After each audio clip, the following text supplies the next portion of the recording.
चरित्रहीन कौन भाग 1। कामवाली के साथ क्या कर रहा था उमेश। आयुषी बैंक में नौकरी करती है और उमेश LIC कार्यालय में है। उमेश तो घर से 10-11 बजे निकलता है, पर आयुषी को घर से जल्दी निकलना पड़ता है। उनके 2 बच्चे हैं, बेटी पावनी 11 साल की और बेटा सनी 7 साल का।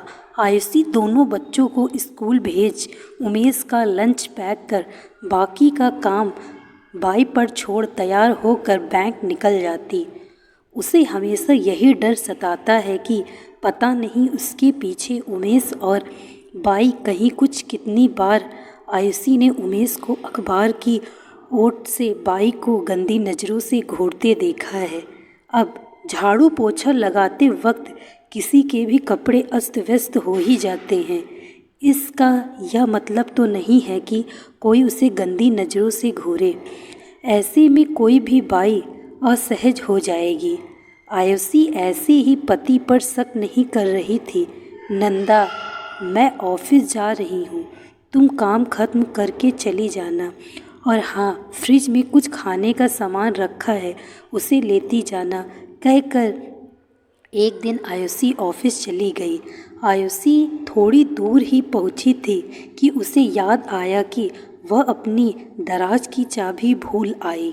उसने तुरंत स्कूटी घर की तरफ घुमाई।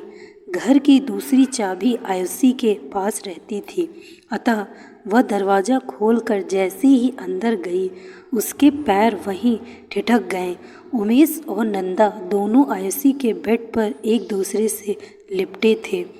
आयुषी को अपनी आंखों पर भरोसा नहीं हो रहा था। बाई तो भाग गई। उमेश हकलाते हुए कहने लगा, आयुषी, मैं नहीं, वही ज़बरदस्ती करने। आयुषी ने बिना उमेश की पूरी बात सुने एक जोरदार थप्पड़ उसके गाल पर दे मारा और फिर कहने लगी, शर्म नहीं आती तुम्हें झूठ बोलते हुए? बिना तुम्हारी मर्जी के वह और तुम, छी छी, कह आयुषी ने अपने आंसू पोंछते हुए आगे बोली। उस दिन को कोसती हूँ मैं जिस दिन मेरी तुमसे शादी हुई थी। आयुषी ऑफिस तो चली गई, पर अपनी तबीयत खराब होने का बहाना कर तुरंत घर आ गई। पूरा दिन और रात वह सकती रही, किसी से कुछ नहीं कहा, ना ही अपने बच्चों को इस बारे में कुछ पता लगने दिया। वह सोचने लगी कि कभी बच्चों को अपने पापा की इन गंदी हरकतों का पता चला तो दोनों नफरत करेंगे उनसे। उमेश की तो अब हिम्मत ही नहीं थी कि वह आयुषी के सामने जाए।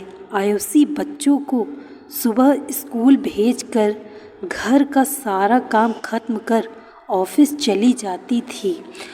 कोई भी काम वाली सुबह आने को तैयार नहीं थी।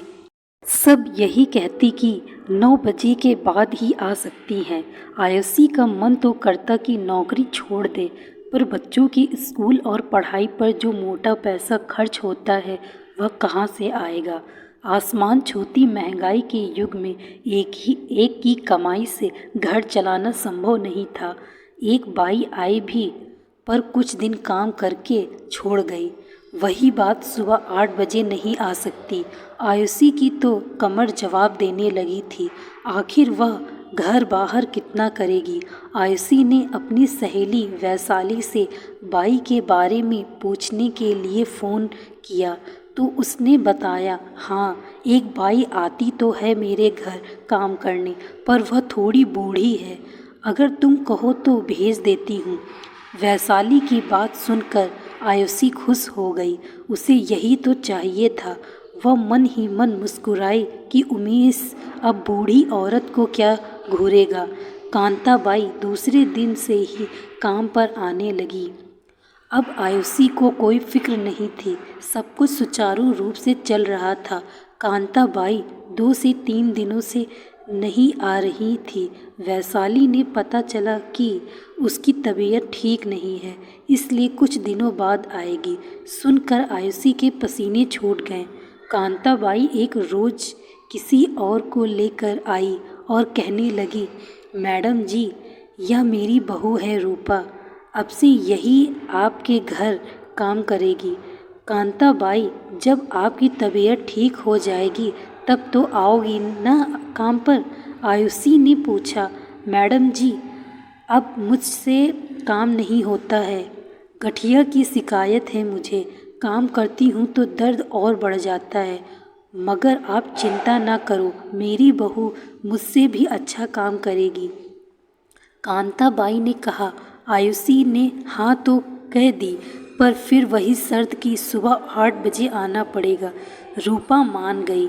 रूपा काम तो अच्छा करती थी, पर आयुषी को डर लगा रहता था कि उमेश की गंदी नज़र कहीं रूपा पर भी न पड़ जाए। रूपा थी भी बहुत खूबसूरत, और फिर उम्र भी ज़्यादा नहीं थी, यही कोई 22-23 साल। आयुषी के सामने ही वह काम करके चली जाती थी। आयुषी रविवार के दिन रूपा से खाना बनाने में भी मदद ले लिया करती थी। रूपा का व्यवहार भी अच्छा था।